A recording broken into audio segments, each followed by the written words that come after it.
Assalomu alaykum Ahmadjon aka, studiyamizga xush kelibsiz. Va alaykum assalom, rahmat. Ichimlik suvi masalasini biz har doim tahlil qilganimizda juda ham katta sakrash kuzatilganini yana va yana guvohi bo'laveramiz.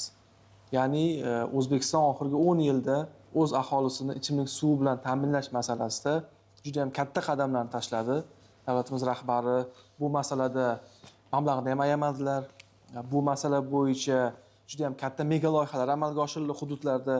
Kecha qanday edi degan savolga javob izlaydigan bo'lsak, kecha butunlay teskari vaziyat hukmron edi. Afsuski, 10 yil avvalgi vaziyatni esga olsak agar, mablag' masalasida, e'tibor masalasida vaziyat qanday edi, shu soha ichida yurgan inson sifatida misollar bilan aytib bering. Men o'sha paytlar Surxondaryoda ishlardim. Surxondaryoda Sherobod tumanida, Muzrabot, Qiziriq tumanlarida ichimlik suv qanchalik darajada qiyin bo'lishini, o'sha sharoitdan chiqish nimasida ishlanar edi-da. 63% ta'minlanganlik darajasi bo'lgan-u, lekin ichini yana ham tahlil qilsa, amalda boshqacharoq bo'lganligi. Bitta viloyat uchun 175 million so'm ajratilardi. Bu 175 million so'm degani 14 ta tumani bor hudud uchun 12 milliondan bo'lardi. Qanday qilib nima ish qilishimizni bilmasdik-da. Endi u bitta quduq ham qazolmas edi. Nomiga turba tortib ko'mib qo'yilgan bo'ldi.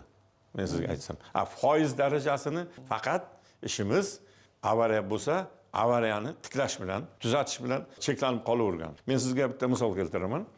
Ilgari markazlashgan ichimlik suv 60% deyapmiz. Har xil yetkazib beruvchilar bo'lardi. 2004-yilda joylarga tarqatib yuborildi. Viloyat hokimliklari tasarrufiga o'tdi. Viloyat hokimliklari buni endi mahalliy byudjetga qaratilgan bo'ldi. Mahalliy byudjet ham bilasiz, hamma parametrlar yo'naltirilgan bo'ladi har bir sohaga. Ichimlik suv va og'ava suvga nisbatan bu yerda uzilish bo'lib qoldi. Faqatgina 12 yillik tanaffusdan keyin 2017-yildan boshlab sohaga, hurmatli yurtboshimizni, portlash darajasidagi e'tibor nazar solindi.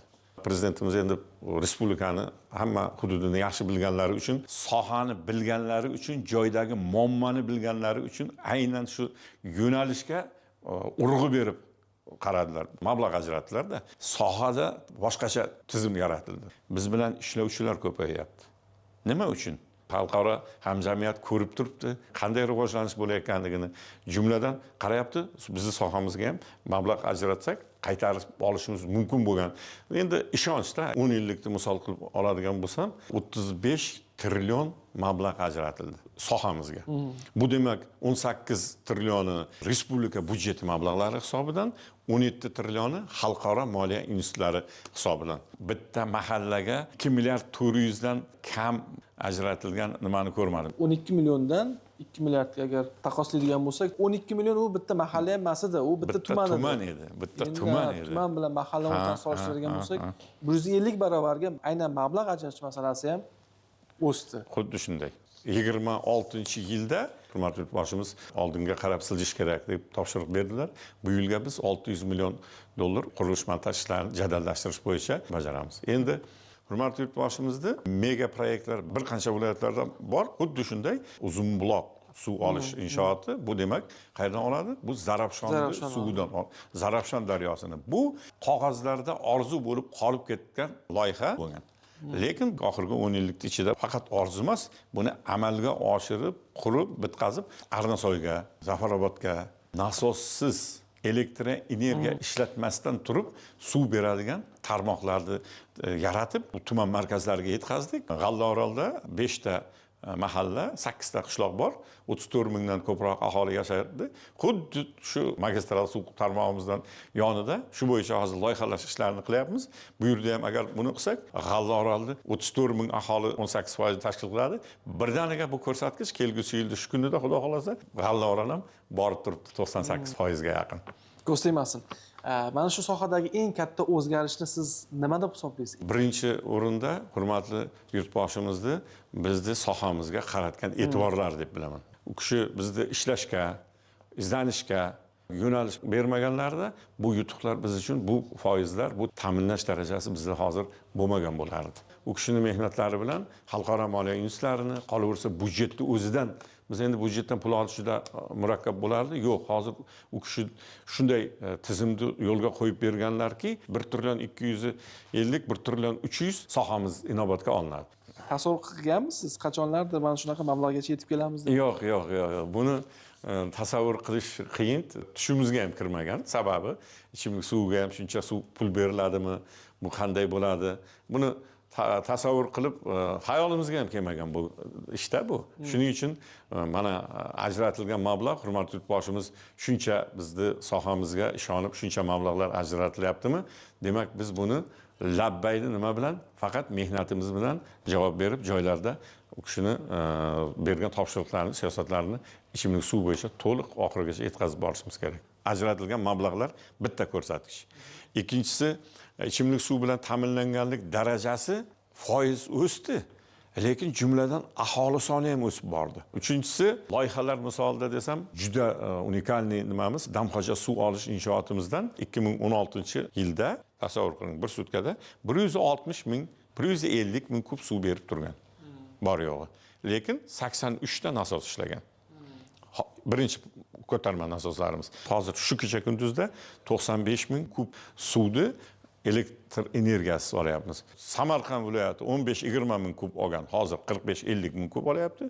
100 ming kubni Navoiy viloyati olyapti. 100 ming kub suvni bir sutkada Buxoro viloyati olyapti. 3 ta viloyatda, 2 ta katta shahar, 13 ta tuman markazlari mana shuncha suv olyapti. Modernizatsiyagacha qancha kub bergan? Modernizatsiyagacha 160 ming kub, 150 ming kub suv berdi. Uzog'i. Ha. Yana 83 ta nasos bilan. Hozir 50 ta nasos bilan 250 ming kub. Xuddi shunday. Juda unikal, juda katta loyiha. Yarim asrlab suv ko'rmagan yoki suv ta'minot darajasi juda ham past bo'lgan hududlar ko'p edi deb aytyapmiz.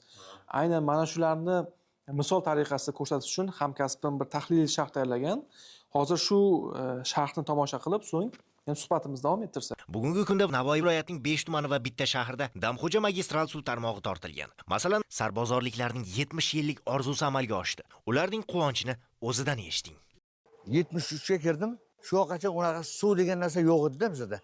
Toshib ichaydik, moshina bilan ketirib beradi. Nima, bir xil odamlar, ehtiyoji bor odamlar olardi, bir xillar olmasdi. Ana hozir 26-yil biz uchun juda omadli yil keldi. Men Istiqlol ko'chasida turaman. 195 ta xo'jalik bor. Hammasi suvlashdi. Hamma xursand. Borib toshib olib kelish degan narsalar yo'q. Baraka topsin prezidentimiz. Bizni mahallamizda 5 ta ko'cha bo'ladigan bo'lsa, mana shu 5 ta ko'chadan bitta ko'chamizda 195 xonadon bor edi. Mana shu Istiqlol ko'chamiz suvlashmagan edi. Mana shu Istiqlol ko'chamiz suvlashmaganligi sababli tashib ichilardi, sotib olishga to'g'ri kelardi. Xalqimiz anchagina qiynalardi. Men hozir 60 yoshda bo'ladigan bo'lsam, 25 yil oldingi davrda eslayotgan bo'lsam, chelaklarga suvlarni ketirib qo'yaydik. Ariqdan olib, yo bo'lmasa mana kachalka kran deymiz, shundan olib qo'yaydik. Bir qarish tagida loyqasi bo'laydi. Shuni tindirib ichaydik. Oilada mana taomimizda shirin bo'lishi ham mana shu ichimlik suviga bog'liq. Farzandlarimiz sog'lom bo'lishi ham mana shu ichimlik suviga bog'liq. Toza suvdan ichganimizdan keyin farzandlarimiz sog'lom bo'ladi, ayollarimiz sog'lom bo'ladi. Birinchi navbatda prezidentimizga o'z minnatdorchiligimni bildiraman. Elimiz, xalqimiz minnatdor. Hech qachon hech bir narsaga isrofgarchilikka yo'l qo'ymaslik kerak. Mana suv keldi, kranni burasak, sharqillab tushib turibdi-ku demasligimiz kerak. Chunki hamma narsani tejash, tergash, o'shandan unumli foydalanish baraka keltiradi. Barakali bo'ladi. Reportajdan ham ko'rdik. Damxo'jadan suv yetkazib borib, 70 yil suv kirib bormagan mahalla bugun suv ichyapti, suvdan bahramand bo'layapti. Bu ham o'sha mahalla uchun bu tarixiy voqea albatta. Endi 2026-yilgi maqsadlar haqida gaplashsak, bu yil 310 ming aholini ilk bor ichimlik suvi bilan ta'minlash vazifasi turibdi oldlaringizda va bu ko'rsatkichga erishish uchun endilikda qanday yangi yondashuvlar joriy etishni maqsad qilgansizlar? 26-yilga qilinayotgan ishlarimiz albatta o'tgan yili, undan oldingi yillarda aholining murojaatlari, umuman taklifdan kelib chiqib shakllantirilganda. Hurmatli yurtboshimiz 140-sonli farmonlarini imzolab berdilar. Marrani juda yuqori qo'yib berdilar. Marra yuqori. Sifat bilan endi sarf hisobini joy-joyiga qo'yishimiz kerak. Sifatga ishlashimiz kerak va ishlab chiqilgan suvni har bir kubini hisob-kitobini olishimiz kerak. 97 banddan iborat farmonda belgilangan topshiriqlarni yechimlari qanday bo'ladi degan nimada 2 yilda nimalar qilishimiz kerakligi to'g'risida aniq va ravshan nimani belgilab oldikda. Bu demak birinchi navbatda elektr energiyani tejamkorligi ishlashimiz kerak. Buning uchun uchetni yo'lga qo'yishimiz kerak. Ikkinchisi 10 mingdan ko'proq budjet tashkilotlariga aqlli suv hisoblagichlar o'rnatiladi. Budjetda suv ishlatish ham nimaga o'tadi? Tejamkorlikka ular ham o'tadi. 51 ta joyda bu o'zgarishi mumkin. Sababi hududlarda magistral tarmoqlar qurilgandan keyin albatta nima bo'ladi? Magistral demak faqat u suv yetkazib, qazib chiqaruvchi bilan magistral bitta bo'ladi. Har bitta qayerda hamma joyda har xilda. Magistral demak alohida bitta hududda 2 ta yo 3 ta, 5 tagacha magistral suv yetkazib beruvchi bo'lishi mumkin. Bular demak faqatgina suvni yetkazib boradi. Undan keyin suv hisoblagichlar, boyagi zamonaviy nimalar qo'yilgandan keyin buni biz markazlashgan dispetcherligimizga tortamiz hali. SCADA tizimlarini rivojlantirib boryapmiz-ku. Bu yoqqa tortamiz. Haqiqatdan ham bir sutkada qaysi tuman, qaysi hudud qancha suv olayotganini ko'rib turish uchun. Mana buni ikkiga bo'lamiz. Natijada suv yetkazib beruvchi bo'ladi. Uni aholiga yo boshqa iste'molchilarga sotuvchi bitta paydo bo'ldi. Paydo bo'ldimi? Bular endi o'rtasida nima bo'ladi? Raqobat. Raqobat bo'ladi. Aniq hisob-kitob bo'ladi. Boyagi mana shuncha palon kub oldi, palon tuman degan narsa yo'q. 1 yil mobaynida eksperiment o'tkazdik biz. Ya'ni Damxo'jadan chiqish joyida uzil hisoblagich qo'ydik.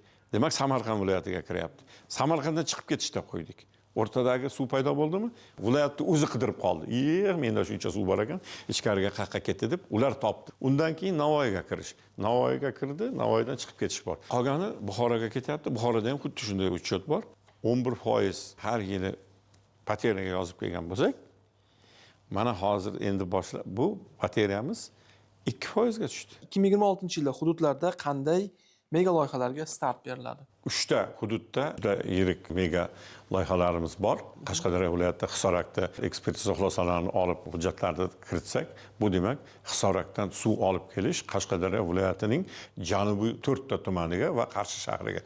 Bu 1.100.000 aholini o'z ichiga oladi. Qarshi shahri uchun 100 ming kub, G'uzor tumani uchun 40 ming, Qarshi tumani uchun 20 ming va Qamashi tumani uchun 40 ming kub bir sutkada ichimlik suv yetkazib berish mega loyihalarimizdan bittasi bo'ladi. Loyiha qiymati qancha buni? Loyiha qiymati hozir dastlabki texnik iqtisodiy asoslar bilan hisoblab chiqilganda 2 trillion 700 milliard bo'lyapti. Bu endi hozir ekspertizaga kirdi. 220 million dollarlar atrofida bo'lib qoladi. Hisorakdan suv olib kelish bu umuman o'ylash mumkin bo'lmagan ish bo'lgan. Demak, uni ham qilsa bo'lar ekan. Bu O'zbekiston tarixida tog'li hududlarda 4-loyiha bo'ladi. Tog'dan suvni olib kelish uchun qanchalik mashaqqat bo'lmasin, lekin mana shunga yechimlar topgan quruvchilarimiz bo'ldi. Amaliyotda isbotlab berildi. Loyihachilar shunday yo'nalish olganki, suv chiqadigan joydan bu yoqqa kelishda biror joydan nasos elektr energiya ishlatilmaydigan bo'lyapti-da. Tog'dan qiya tushishlik peripatlarning balandligi to'polondan 2 hissa yuqoriroq. Lekin mana shu loyihani hurmatli boshimizni tashabbuslari bilan jazm qilindi va teo ishlab chiqilib, loyihachilarimiz yechimlarini topib berdi. Bu bitta loyihamiz. Ikkinchisi Germaniyaning taraqqiyot banki 197 million yevro mablag' ajratib, demak bu katta mega loyihamiz. Surxondaryo viloyatida bitta shahar 5 ta tuman markazida oqova suv tizimlarini amalga oshirish, Farg'ona viloyatida Qo'qon oqova suv, Marg'ilon ichimlik suv va kanalizatsiya tarmoqlari bo'yicha ishlarimizni boshlaymiz.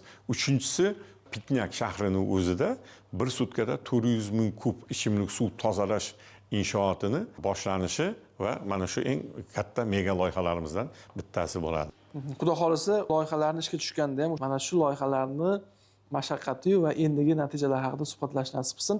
Studiyadagi ishtirok uchun va muhim tahlillar uchun sizga minnatdorlik bildiramiz, Ahmadjon aka. Rahmat. 2 yillik katta dasturni ro'yobga chiqarishda, katta mega loyihalarni amalga oshirishda kuch-quvvat tilab qolamiz. Sog' bo'ling, salomat bo'ling. Katta rahmat sizga. Rahmat.